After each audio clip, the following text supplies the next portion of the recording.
Assalamualaikum warahmatullahi wabarakatuh. Selamat datang di channel Abdul Razak. Kompetensi Mixed Method, strategi eksplanatory sekuensial. Ini kompetensi ini didasari atas referensi Creswell Research Design di buku terjemahan, kemudian Dorney Research Method in Applied Linguistics. Kemudian saya pernah juga menulis buku ini berjudul Metode Penelitian Menggapai Mixed Method Bidang Bahasa dan Sastra Indonesia. Kemudian sebuah buku Handbook Tasakori dan Tedley, judulnya Handbook of Mixed Method in Social and Behavioral Research. Penerjemah Daryanto, penyunting Saifuddin Zuhri Qudsi, Yogyakarta Pustaka Pelajar. Ini salah saya, ini sebenarnya bahasa Inggris. Baik, dasar pemikirannya adanya metode kualitatif yang selama ini dikenal sebagai metode induktif. Dia terbuka, natural, respondennya terbatas, analisisnya tematik, melalui penelitian yang mendalam macam grounded research, akhirnya mendapatkan data kualitatif. Bagus, plusnya begitu, datanya dalam, tapi dia hanya terbatas pada kasus-kasus tertentu. Disitulah minusnya. Kemudian ada lagi metode kuantitatif yang deduktif, tertutup,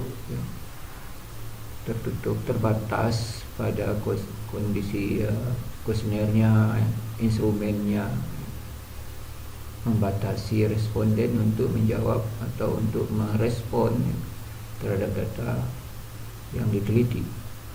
Kondisional, diatur-atur, dikondisikan, menggunakan analisis statistik, parametrik terutama, itu unggulnya, sehingga jitu dalam membuat kesimpulan.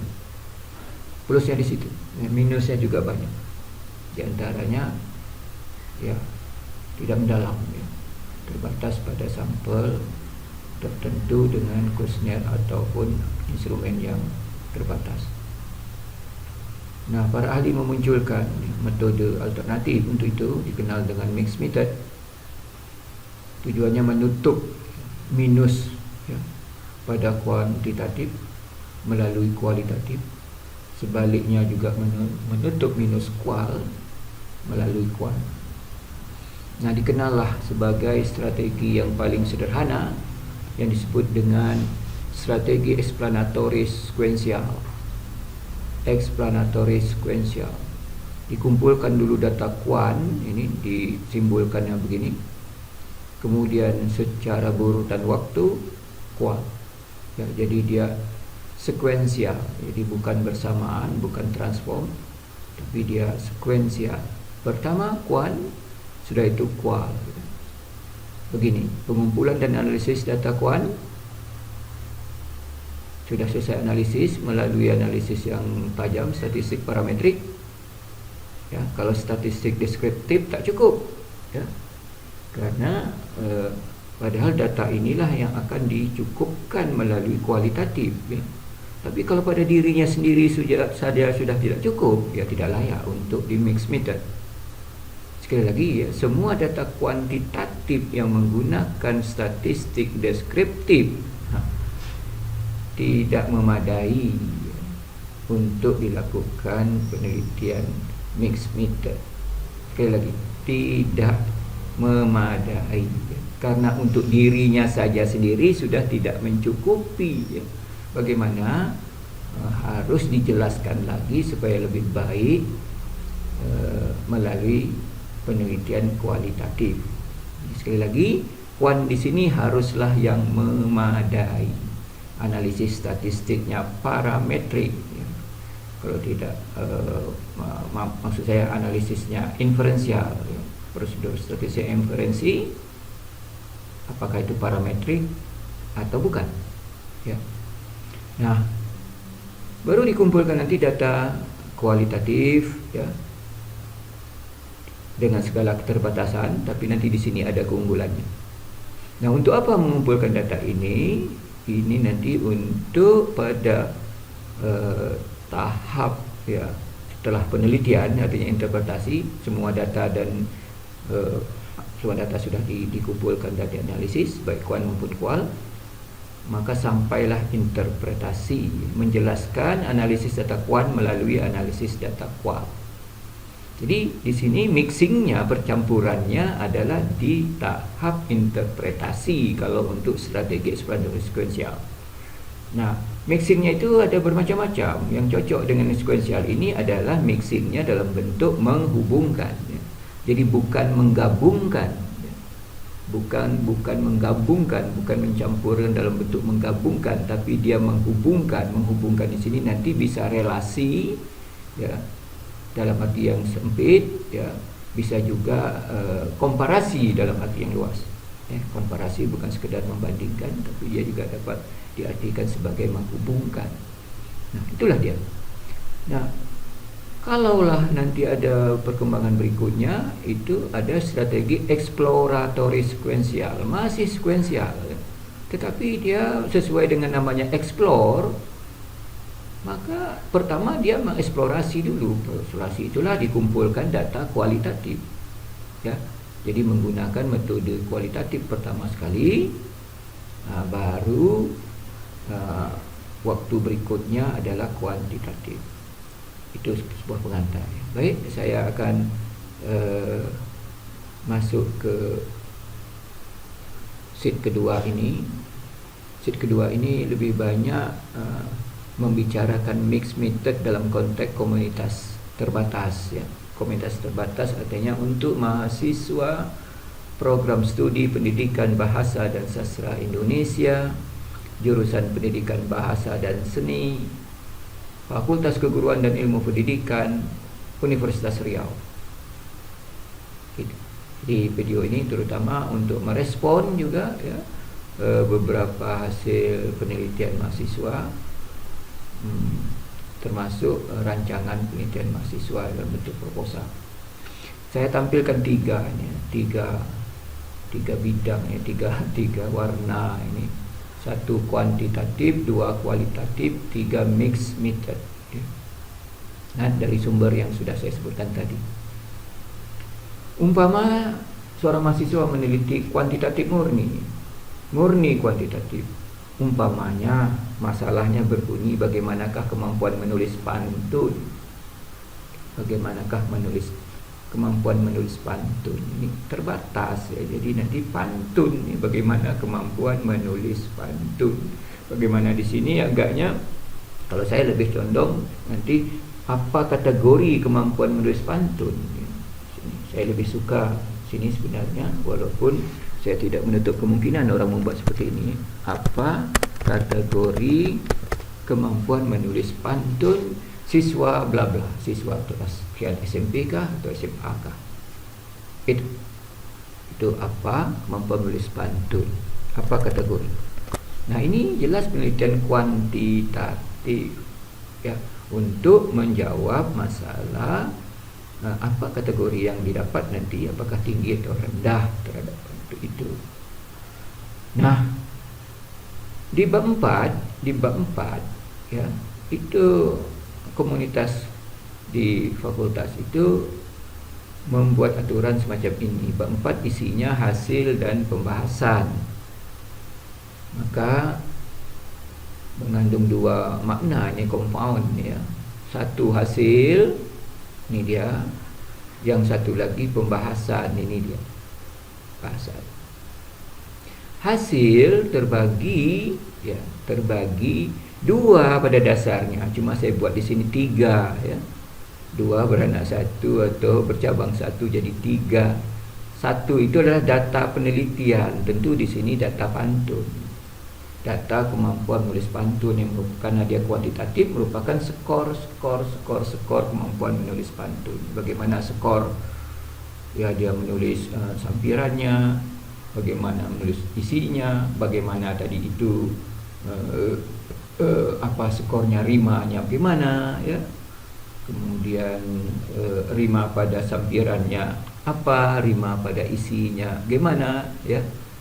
umpamanya pantun dua suntai ya. Ya, dua suntai saya memahaminya sebagai pantun itu yang beruntai-untai ya. Pantun itu dia beruntai, pantunnya beruntai. Untayan satu adalah untayan sampiran, untayan yang satu lagi adalah untayan isi. Ini pantun kalau menurut pemahaman saya. Nah, yang untayan pertama yang sampiran, kalau dia berisi 2 bait, 2 larik, maka saya menamakan dia 2 seuntai. Kalau dia berisi 3 larik, 3 seuntai. Jadi karena dia 2 nanti 6 lariknya. Nah, tetapi dalam konteks puisi baru misalnya, untayan itu tidaklah seperti itu ya. Untayan itu misalnya puisi baru Amir Hamzah, dia menulis 1 bait itu 3 lari ya. Itu memang 1 untai karena dia semuanya berisi isi ya, tidak ada sampiran ya. Puisi itu tidak ada sampiran, puisi baru tidak ada sampiran. Tapi kalau puisi lama seperti pantun, dia mesti, kalau dalam bahasa sekarang namanya ada struktur, ada isi ya. Ada struktur sampiran, ada struktur isi. Nah, maka terkait dengan pantun tadi, saya lebih condong membaginya kepada pantun yang 4 baris itu sebagai pantun 2 seuntai. Untai, setiap untai berisi 2 lari, baik itu untayan isi, untayan sampiran maupun untayan isi. Nah, sekarang apa data kemampuan menulis pantun? Tentu skor-skor kemampuan menulis pantun yang disajikan di sini. Kalau dia banyak, langsung diletakkan di database-nya. Ya, kalau dia banyak, tapi kalau dia sedikit, ya masukkan situ, reduksi menjadi tabel. Direduksi, dipres dia menjadi tabel. Bukan dibuang ya, bukan dibuang, tapi dibungkus ya, yang berserak-serak itu dibungkus dalam sebuah tabel kah, sebuah objek kah, ya, sebuah diagram kah, itu data ya.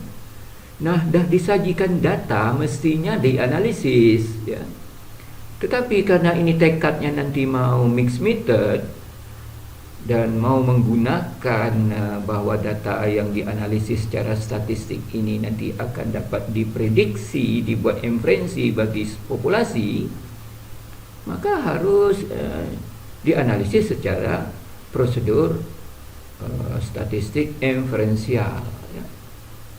Parametrik jika asumsi diuji nanti terpenuhi, misal asumsi homogen dan asumsi normal ya. Misalnya sebuah masalah berbunyi apa kategori menulis pantun, kalau hipotesiskan bahwa kategorinya rendah atas asumsi pembelajaran menulis pantun, atas asumsi ya, pembelajaran menulis pantun belum maksimum dilakukan oleh guru di sekolah itu, maka kita dapat mengatakan bahwa kategori menulis pantun itu berkategori rendah. Tetapi ya, karena hendak memakai statistik uji 2 beda, maka rendah itu disambung lagi dengan frase bahwa paling tinggi ya, skor maksimumnya cuma sekian. Misal skor maksimumnya katakanlah 100% ya, kita katakan maksimum paling tinggi cuma 60. Nah, jadi itu dah 2 jadinya ya. Dah 2. Jadi satu masalah tentang apa kategori kemampuan membaca, karena hendak menggunakan uji T1 sampel, maka hipotesisnya menjadi kemampuan menulis pantun siswa itu berkategori rendah, diperkirakan paling tinggi cuma berskor ya berapa? Kita buat situ 50 kan, 40 kan, paling tinggi berskor 80 tak mungkin kan, itu dah tinggi memang. Paling tinggi yang rendah lah, yang paling tinggi itu. Nah atas dasar itulah muncul uji T1 sampel, sehingga kita perlu menguji asumsi syaratnya harus normal dan homogen ya. Ada satu lagi nanti kita bisa mengkomparasikan juga apa kategori itu berdasarkan jenis kelamin kah, atau berdasarkan kelas kah dan sebagainya. Itu memungkinkan nanti statistiknya adalah uji T independen atau uji ANOVA baik searah maupun dua arah. Nah, itu makanya dibuat subbabnya lagi di sini 412 untuk uji. Kalau tidak mau pun tak apa-apa, tapi dibuat di ujung 411 atau dibuat di pangkal 413 ini yang berganti nanti 412. Tapi kalau mau dibikin silakanlah, tak apa-apa ya. Jadi 412 selesai uji asumsi menggunakan statistik ya, sebaiknya uji itu adalah menggunakan prosedur manual ya, karena akan memperkaya khasanah berbahasa ya. Jadi saya menganjurkan bahwa semua ini harus diuji secara manual supaya hidup ya. Apa itu kemampuan berpikir, walaupun nanti harus divalidasi dengan SPSS ya, itu menghilangkan keraguannya. Nah, masuklah uji analisis. Katakanlah semua terpenuhi, lakukan analisis prosedur uji T kah di sini dan sebagainya. Nah, langsung dibahas ya, dibahas. Apa pembahasan itu? Yang mendiskusikan ya, ini dari bahasa asing discuss ya. Kalau di sini analisis ya dari analisis, jadi analisis. Sedangkan di sini pembahasan ada dari discuss. Peneliti mahasiswa harus mendiskusikan ya, mengapa temuan 43 itu begitu, tertolak atau terterimanya hipotesis itu mengapa begitu. Cuma mengapa di sini tidak diteliti, cuma didiskusikan, tidak diteliti, diduga ya. Jadi kembali seperti berhipotesis balik ya di sini. Jadi pembahasan ini berisi lagi hipotesis ya, sebuah temuan menghasilkan hipotesis. Itu yang disebut dengan diskusi. Nah, itu yang pertama, mendiskusikan tentang hasil temuan yang di 413 ini. Maka diskusi tak cukup sampai di situ, dia harus juga diskusikan dengan ya, penelitian relevan. Di awal itu kita sudah menulis bahwa penelitian sebelumnya sudah dilakukan si anu ya, yang relevan tentang fisikah, tentang apakah gitu. Nah, kita kaitkanlah dengan penelitian itu, baik dari sudut proses maupun dari segi hasil temuan ya. Tentu dengan menyebutkan keunggulan-keunggulan yang dicapai dalam penelitian kita. Itulah kuantitatif murni kalau contoh-contoh ini ya. Nah, sekarang saya masuk kemari kualitatif murni. Kualitatif murni umpamanya saya buat contoh bagaimanakah gambaran alam dalam pantun randai kuantan. Ini suatu penelitian yang pernah diteliti oleh seorang mahasiswa sudah sarjana ya. Tapi saya suka lagi mengomentarinya di sini ya. Masalahnya satu, bagaimana gambaran alam dalam pantun randai kuantan ya. Nah, hasil penelitiannya ini ya, hasilnya dia tentu menganalisis data ya. Tentu ada data dan dianalisis ya. Data analisis. Satu kemungkinan ya, memuat masalah ya, masalah gambaran ya, gambaran di sini. Nah, dia tulis di sini ya. Bait satu ini anggapnya ada di sini karena dia memuat satu masalah. Saya ganti di sini ya. Bait satunya apa? Katakanlah pantun itu randai kuantan itu ada 30 bait umpamanya. Dia mengelompokkan misalnya bait 1, maka akan ada 41 sampai 30. Tapi boleh direduksi, di merger antara bait 1 dengan bait kelima misalnya, atau bait 6 sampai bait 10. Jadi kalau macam itu, kalau 555, kalau 30 tadi menjadi 6 unit ya, 6 unit analisis. Yang salah kalau tidak dibuat unit ya, yang salah. Mengapa salah? Karena tidak memenuhi syarat sistematis dalam sebuah karya ilmiah. Sistematis itu memudahkan orang membaca ya. Ya, memudahkan orang membaca. Jadi kalau kita menggunakan pendekatan masalah di sini, masalah cuma satu dibuat satu ya salah. Ya, dibagilah dia atas komponen-komponen yang ada di masalah itu yang kita kenal dengan tematik. Begitu. Nah, itu kalau dia melihat dari segi masalahnya. Sekarang kalau nak dianalisis bukan dari sudut itu, boleh ya. Pendekatan induktif misalnya dari sudut gambaran alam itu yang ditemukan dia. Apa yang ditemukan dia? Itu yang dijadikan judul di judul subbab maksud saya. Buat di sini ya. Misalnya prasarana transportasi ya. Prasarana transportasi. Saya memandang prasarana itu adalah jalan, sungai, udara ya, itu prasarana. Kalau sampan, mobil itu sarana. Misalnya macam itu.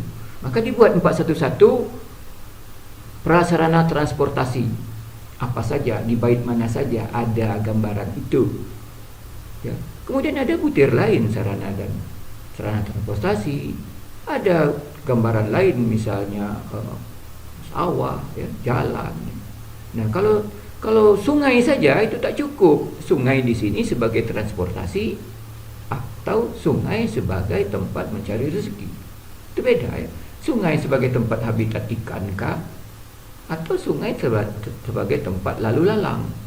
Maka sungai di situ bisa dua fungsinya, sebagai transportasi satu, sarana transportasi, satu lagi memang sebagai alam itu sendiri yang di dalamnya ada habitat yang disediakan Allah Subhanahu wa taala. Nah, jadi sebenarnya boleh saja ini dibuat, bergantung keinginan peneliti, disesuaikan dengan saran pembimbing. Nah, kalau ada 3 masalah, sekali lagi kalau ada 3 masalah di sini, 3 masalah, berurutanlah masalah itu 1, 2, 3 setiap masalah.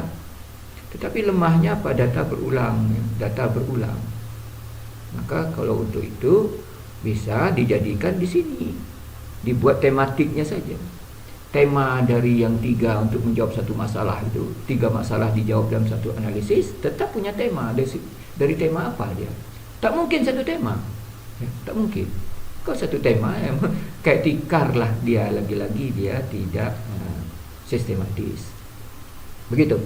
Nah, kemudian dah selesai ini baru dibahas ya.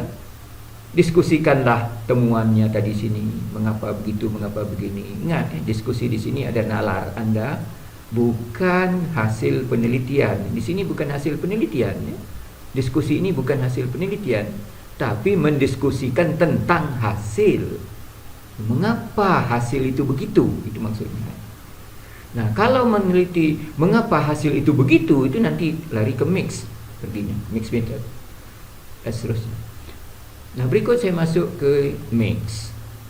Jadi yang kuning dengan yang warna abu-abu ini, green ini ya. Saya gabungkan menjadi mix. Ya. Saya sayang tidak buat contoh di sini. Katakanlah begini ya.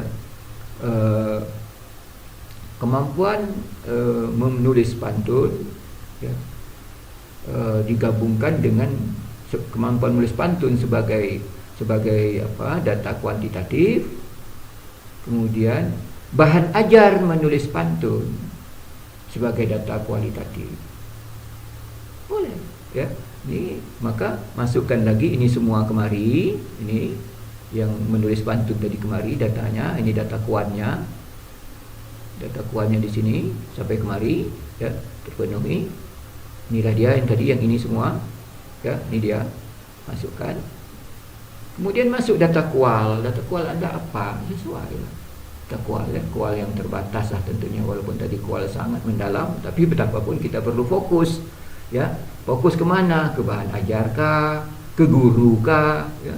Ke RPP kah? Atau bahan ajar guru dan RPP, terserah. Ya, terserah. Nah, kalau mau guru RPP itu masa di sini muncul nanti guru RPP, gitu, bahan ajar, media, sebagainya muncul di sini.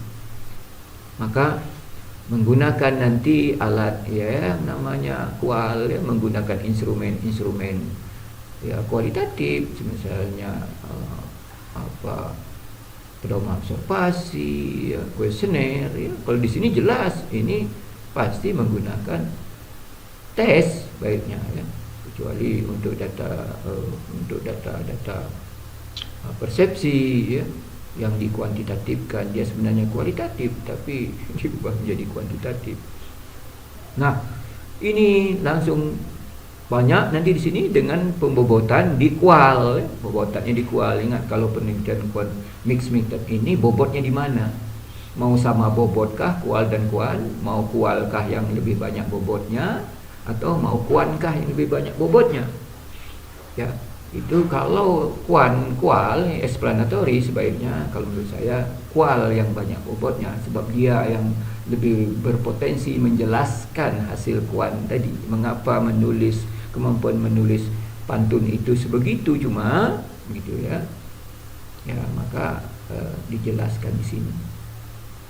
Nah, barulah data kuan dan kual sudah dikumpulkan. Kuan tadi ini basis kita, kemudian kual ini untuk menjelaskannya, ya.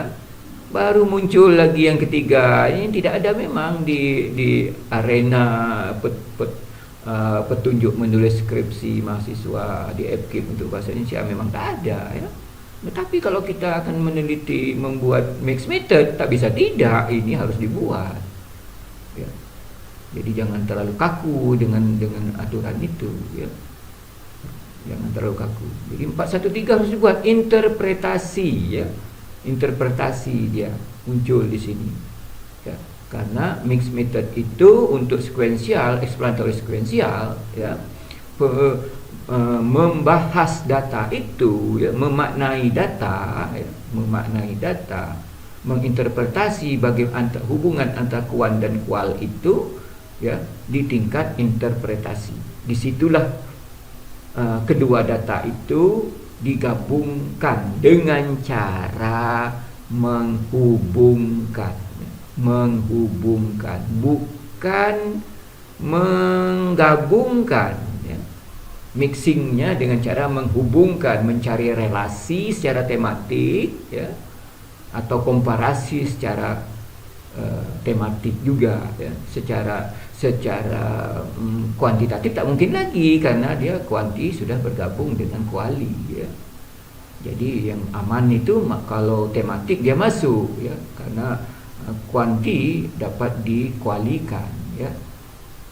Nah, sudah diinterpretasi bagaimana, apa hasil interpretasi itu disebutkan. Oh, ternyata rendah tingginya kemampuan menulis pantun itu disebabkan oleh ini,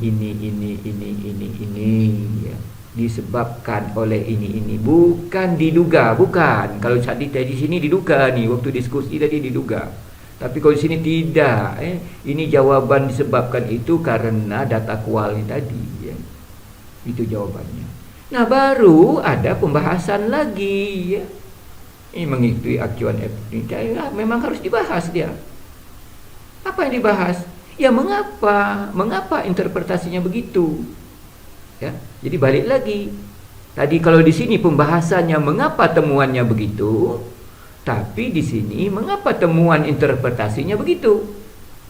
Kalau di pembahasan pada mixed method, kembalikan lagi, diskusikan alasan temuan 413 itu, ya. Mengapa dia begitu? Nah, itu diskusikan di situ baru nalar. Bukan lagi penelitian, bukan, ya. Tidak lagi mengumpulkan data khusus untuk bernalar, itu tidak. Kalau tak gitu tak selesai kita, ya, sampai kiamat begitu. Nah, pembahasan yang kedua tentu dengan mengaitkannya dengan penelitian yang relevan. Penelitian yang relevan mungkin dia tidak mixed method, ya, mungkin dia tidak menggunakan statistik inferensial, ya. Itu saja saya pikir, ya, dalam kesempatan terbatas ini khusus untuk strategi explanatory sekuensial, dengan pembuatan pada data kual, mixingnya pada mixingnya menghubungkan, ya, pada tingkat interpretasi. Mudah-mudahan berkenan, ya. Kalau ada yang bertanya silakan tulis di komen, atau kalau ada sanggahan juga tulis di komen, ya. Saya berlindung dari pahaman ini dan berlindung dari perkataan yang salah dari Allah Subhanahu wa taala. Wabillahi taufiq wal hidayah. Assalamualaikum warahmatullahi wabarakatuh.